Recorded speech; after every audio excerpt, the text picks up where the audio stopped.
Hi, thanks for joining me. So today I'm going to do a vlog video. I just wanted to talk about a few things since quite a bit of time has gone by since I did my last video. So, I've been doing some stuff. I figured I'd share that with you guys.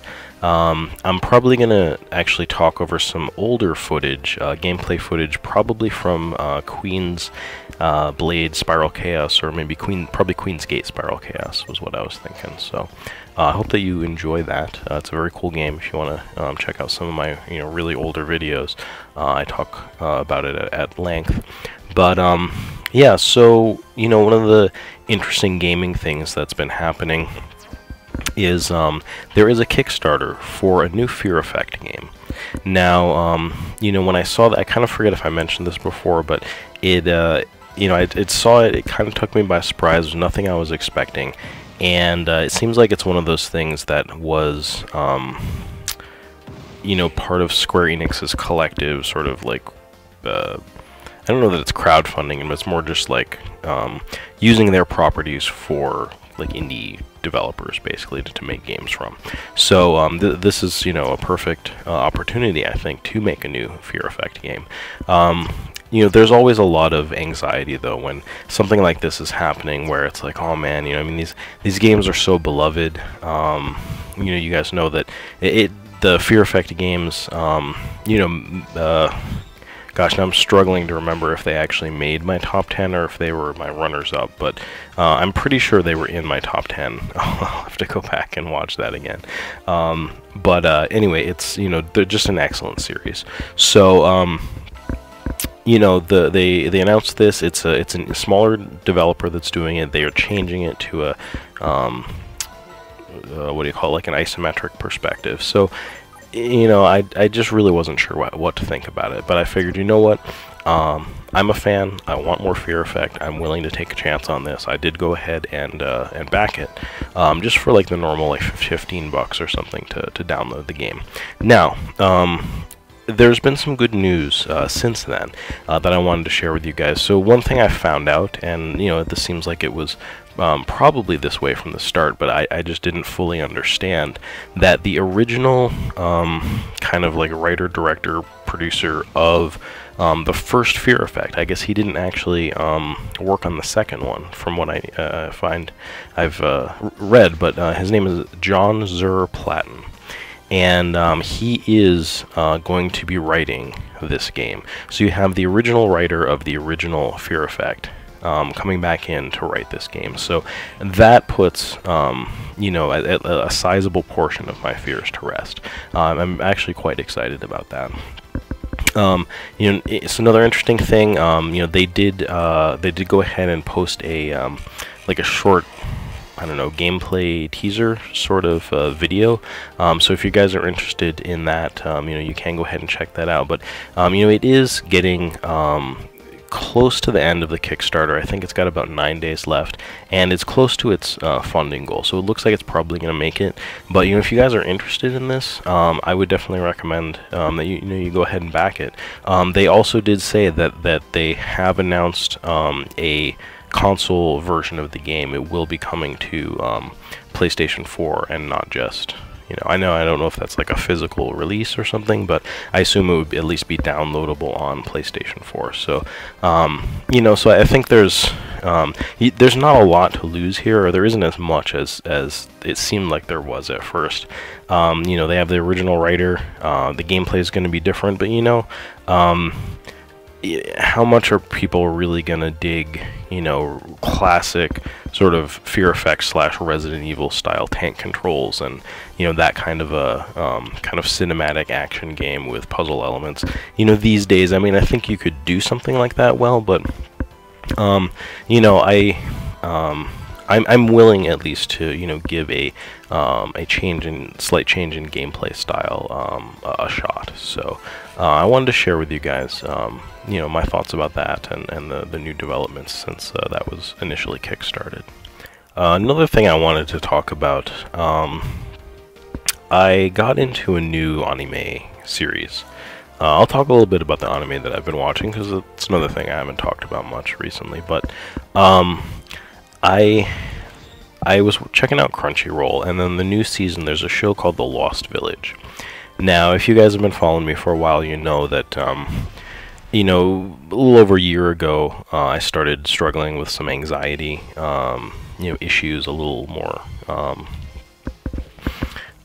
you know, sort of seriously, than sort of just normal everyday anxiety. So because of that, I really started to avoid anything that is particularly upsetting. And it sounds just, it sounds kind of ridiculous for me to say it, because that's the kind of stuff that I love typically, you know, horror movies, or, you know, just violent. I mean, not, like, some things go a little too far, but, like, for the most part, like, I kind of enjoy that sort of. RoboCop's one of my favorite movies, and, you know, I consider that to be relatively, kind of horrifically violent, but it's a great movie. And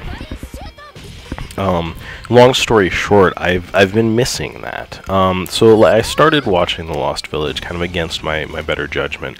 It's not a horror series from what I can tell so far. That may be where it's going, but it's more like suspense.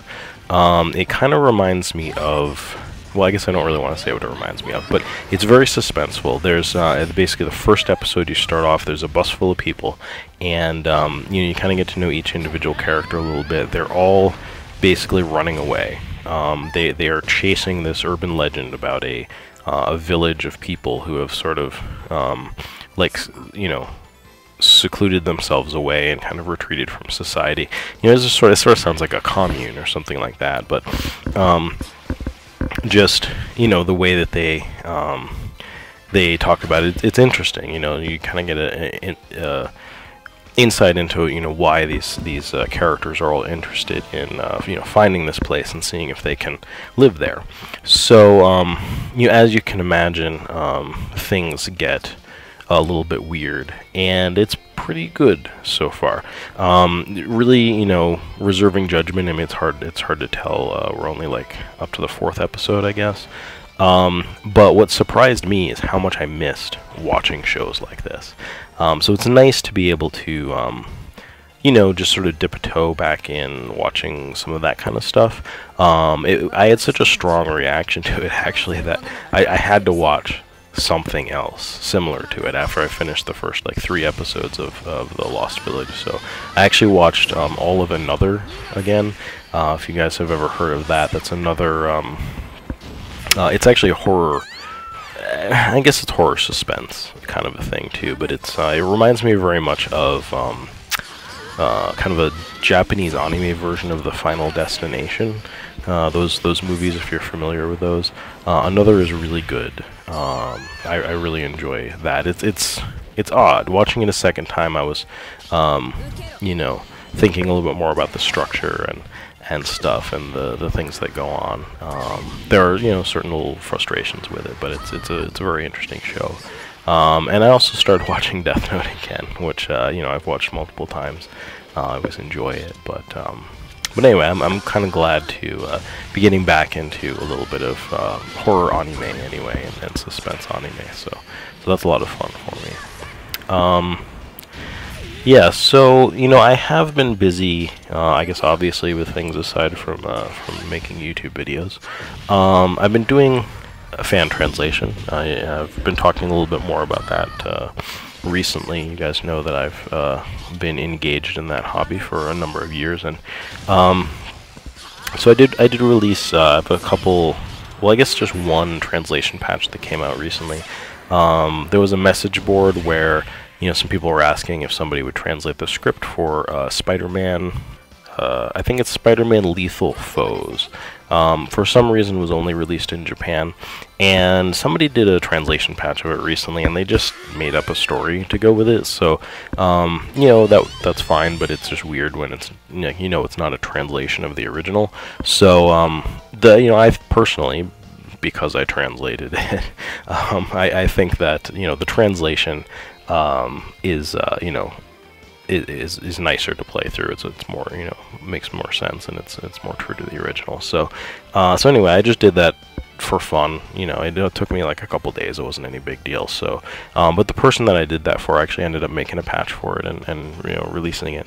So that was cool. So if you guys are interested in checking that out, you know, there's information on that online. But you know, I kind of had the bug, so I went ahead and talked to a group that I've been doing work with and was like, hey, you know, would you guys be interested in working on Hyperia? I don't know if you guys are familiar with Zayram at all, or the Iria animation, Zayram the animation. It's basically there was one Japanese movie, like a live action movie, called Zayram, and it's kind of a special effects movie. I forget the gentleman's name, but he you know, I believe kind of wrote, gosh, I don't know if he directed it, but anyway, he did all the designs for like the monsters and things like that, and it's kind of an excuse to like have a bunch of special effects. They had pyrotechnics, they had, you know, people dressed up in suits, they had you know, some martial arts, and it's a really interesting movie. Basically, this kind of space you know, police officer, for the most part, comes down to Earth, and she's hunting this wanted sort of criminal fugitive, who's like this kind of like you know, typical sort of thing, this symbiotic alien life form. But it's cool because it's in this you know, this body that's sort of like part like robotic, sort of like bionic, part it's sort of like an android or something. It's very interesting. But you know, ultimately it kind of comes down to like being a Japanese B movie for the most part. But I mean, it's a really good B movie, and because of that, it was quite successful, from what I can tell. So they did this video game on the Super Nintendo, and along with an anime. So I believe that was all out just after the first movie. They did the anime, they did the video game, and then the second movie came out. And you know, it seems like they had an even bigger budget, and they went sort of you know, even farther with the whole premise. And it's cool. They're fun. You know, they're old. Again, kind of cheesy, like sci-fi B movies, but they're well done. So anyway, so I translated the script for Hyperia, and it's a dry script, honestly, but you know, I like the source material, and the game seems pretty cool. The game seems to be one of those things that's fairly well regarded, you know, by a lot of people that have played it. You know, there's always some mixed reviews, but it seems like, you know, a lot of people have put some time into it and feel like it's worthwhile. And one of the sentiments that's echoed very frequently is, oh, why isn't there a translation for this? Why isn't there a translation for this? So so I'm excited to, you know, be a part of that. And there was another project which I think I mentioned to you guys, GOD, which I had been working on, and you know, because I wanted to do this other project, I was like, oh yeah, you know, I really have to get back to that other project. So so I ended up finishing up Hyperia's script, and so then I got back to working on GOD. So I've been doing some work on that, and that's coming along really well. Yeah, so you know, again, I've been watching some anime. I wanted to talk about some of the things I was watching. So the new season, it feels a little, you know, richer in content than the past couple seasons. I was really sort of struggling to even find one or two shows that I was really looking forward to every week, and you know, this time it's still like just one or two I think that I'm really interested in, but I'm watching like I think 4 shows that I have queued up, and they're all like watchable and good, so that's good. The first one is Bakuan, and it is about like, it's basically K-On! with motorcycles. So it's like a group of girls in high school. They start up a motorcycle club because their school, you know, basically doesn't like require that people have to walk to school or bicycle to school. So you know, and I think like most places, you can get your motorcycle license a little bit sooner than you can a license to drive a car. So so these girls, you know, work to get their licenses and motorcycles, and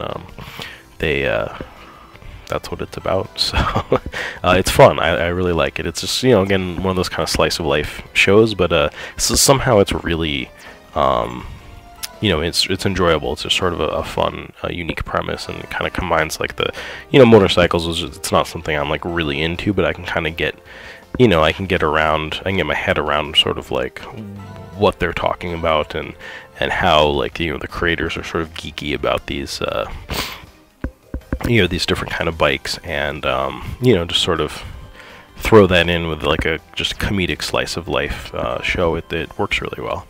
Another one I've been watching is called Tanaka-kun is Always Listless, which I like quite a lot. It has a little bit more of a shoujo-ish feel to it, which is fine. I'm enjoying it.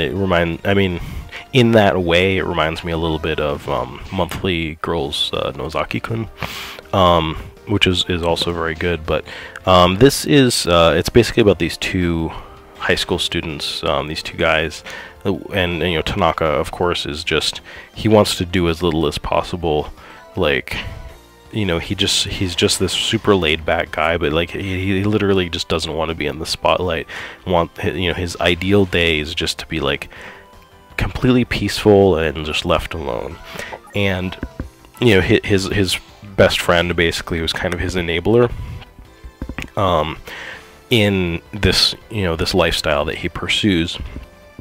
So then you just sort of get the story of like the people around them that are, of course, interrupting his his peaceful, non-eventful days, but not so far, not so much in the style of like Haruhi or something like that. But it's interesting now that I think about that. There's sort of a similar premise, but this is less outlandish. You just have like this really spunky, hardworking girl that actually like wants to become more like him because she thinks that he's he seems more refined and less affected, so she wants to become like him. And then various other characters that are introduced. So it's been quite fun so far. I actually recommend that one quite a lot. The other one I talked about, Lost Village. The Lost Village, of course, is interesting so far. Again, I just I'm not sure where it's going to go, but I've been enjoying that. Another one that I'm watching is called Flying Witch, and for me it's kind of borderline right now on watchable. But that's okay, because as long as I'm enjoying each episode enough to keep watching it, then that's what I will do. So it's it's about this girl who is a witch.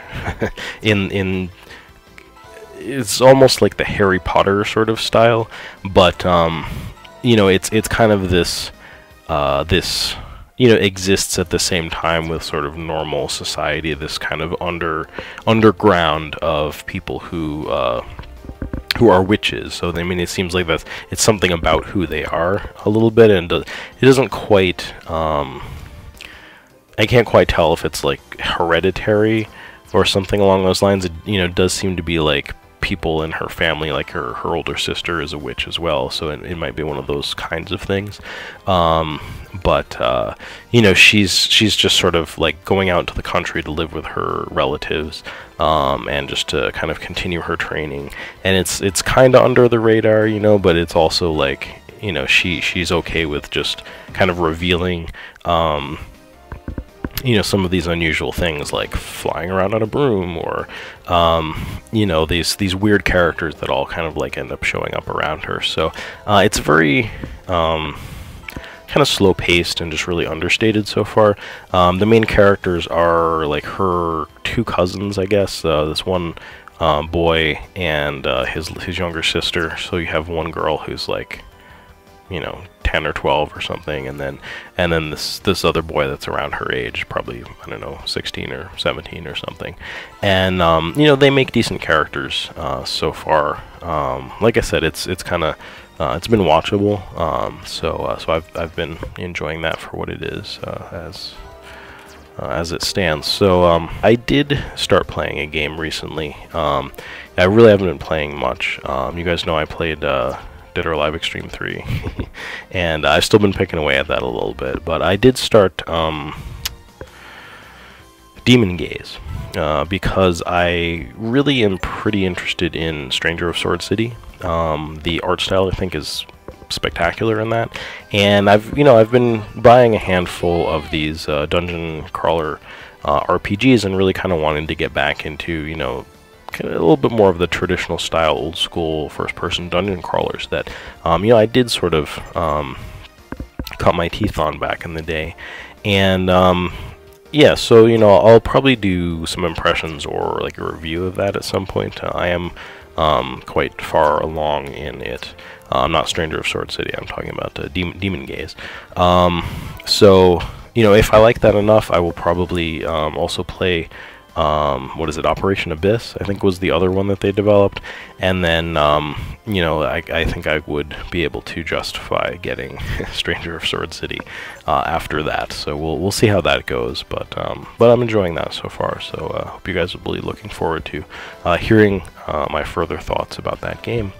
So yeah, that's probably gonna do it. If you guys want to let me know what you guys have been up to in the comments, I'd love to hear it. And that's about all. I will be back with more anime and video game related videos. And until then, thanks for watching. Take care.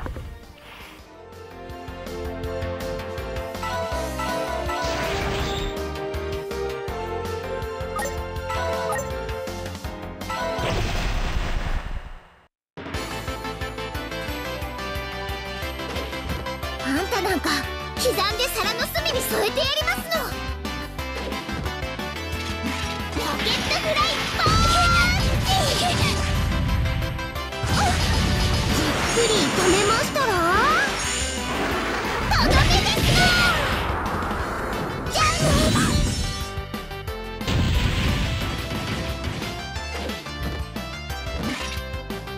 ゃあね。それそれそれ。あっ、もうおしまいですの？